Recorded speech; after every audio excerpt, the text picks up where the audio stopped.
नमस्कार दोस्तों, मैं संदीप ठाकुर आपके अपने चैनल D1 यानी कि द वन क्लासेस में आप सभी का स्वागत करता हूं। दोस्तों, आज हम भारत की स्वतंत्रता प्राप्ति के पहले भारत में बने प्रथम व अंतिम गवर्नर जनरल एवं वायसराय के बारे में पढ़ेंगे। दोस्तों, सन 1498 में वास्को डी गामा द्वारा भारत की खोज के बाद लगभग 100 सालों तक पुर्तगालियों और डचों के द्वारा ही भारत में भारत के विभिन्न क्षेत्रों के राजाओं के साथ मिला जुला व्यापार और शासन किया गया। लेकिन 17वीं शताब्दी के शुरुआत में ही अंग्रेज़ों द्वारा स्थापित की गई सन 1600 ईस्वी में ईस्ट इंडिया कंपनी के वर्चस्व के आगे पुर्तगाली और डच कमज़ोर पड़ने लगे। दोस्तों, अंग्रेज़ों द्वारा स्थापित की गई ईस्ट इंडिया कंपनी के द्वारा भारत में व्यापार करने के लिए जो बंगाल, मद्रास और बम्बई प्रेसिडेंसी स्थापित की गई थी, उनमें से बंगाल प्रेसिडेंसी सबसे बड़ी और विस्तृत थी।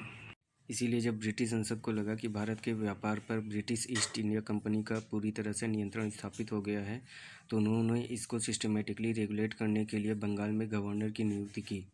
दोस्तों, बंगाल का पहला गवर्नर रॉबर्ट क्लाइव को बनाया गया, जिनका कार्यकाल सन 1757 से 1760 तक रहा और इनको बंगाल में द्वैध शासन की स्थापना के लिए जाना जाता है। द्वैध शासन का मतलब है कि बंगाल की जनता पर दो शक्तियों का शासन, एक ईस्ट इंडिया कंपनी का, दूसरा बंगाल के शासक यानी राजा का।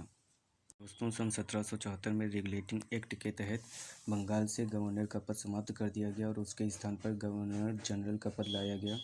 तो जब यह गवर्नर जनरल का पद लाया गया था, उस वक्त बंगाल में गवर्नर थे वारेन हेस्टिंग्स। तो इस तरह से दोस्तों, बंगाल के अंतिम गवर्नर के रूप में वारेन हेस्टिंग्स को जाना जाता है और उन्हीं को बंगाल का प्रथम गवर्नर जनरल भी बनाया गया था। तो इसलिए इनको बंगाल के प्रथम गवर्नर जनरल के रूप में भी जाना जाता है। और दोस्तों, इनको बंगाल में द्वैध शासन की समाप्ति के लिए भी जाना जाता है, जो इन्होंने सन 1772 में की थी।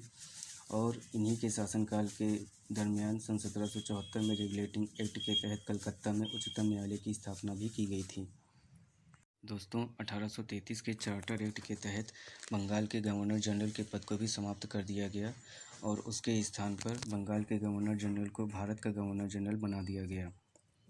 तो जब ये दोस्तों यह एक्ट आया था, तो उस वक्त बंगाल के governor general Lord William Bentinck थे। तो इस तरह से लॉर्ड विलियम बेंटिक को बंगाल के अंतिम गवर्नर जनरल और भारत के प्रथम गवर्नर जनरल के रूप में भी जाना जाता है। दोस्तों, लॉर्ड विलियम बेंटिक ने भारत के लिए बड़े ही सराहनीय कार्य किए, जैसे कि सन 1829 ईस्वी में सती प्रथा को इन्होंने ही समाप्त किया था। सन 1830 में ठगी प्रथा की समाप्ति में भी इनका योगदान रहा। सन 1833 में नरबली प्रथा का भी इन्होंने ही अंत कराया था और साथ ही साथ कलकत्ता में मेडिकल कॉलेज की स्थापना भी इन्होंने ही सन 1835 में करवाई थी। और फिर दोस्तों, सन 1858 के एक्ट के तहत ब्रिटेन की महारानी विक्टोरिया को भारत की साम्राज्ञी घोषित कर दिया गया, यानी कि भारत में ब्रिटेन क्राउन का शासन स्थापित कर दिया गया। और साथ ही साथ इस एक्ट के तहत भारत के गवर्नर जनरल के पद को समाप्त करके वायसराय बनाया गया। तो दोस्तों, जब यह एक्ट पारित किया गया था, तो उस वक्त भारत के गवर्नर जनरल लॉर्ड कैनिंग थे। तो इस तरह से लॉर्ड कैनिंग को भारत के अंतिम गवर्नर जनरल और भारत के प्रथम वायसराय के रूप में भी जाना जाता है। दोस्तों, इन्होंने ही 1856 में विधवा पुनर्विवाह अधिनियम लागू किया था। और दोस्तों, इन्हीं के शासनकाल के दरमियान 1857 का विद्रोह हुआ था, जिसे हम सभी भारतीय भारत के प्रथम स्वाधीनता संग्राम के रूप में भी जानते हैं।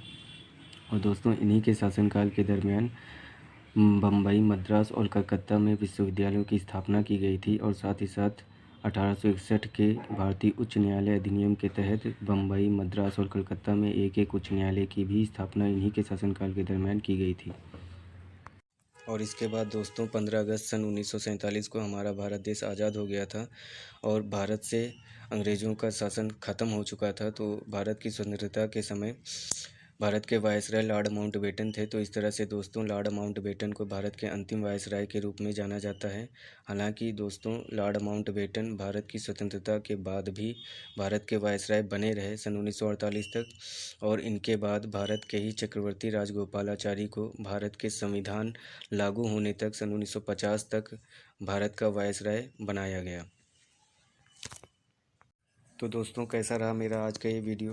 दोस्तों, मैं आशा करता हूँ कि आप सबको मेरा ये वीडियो पसंद आया होगा।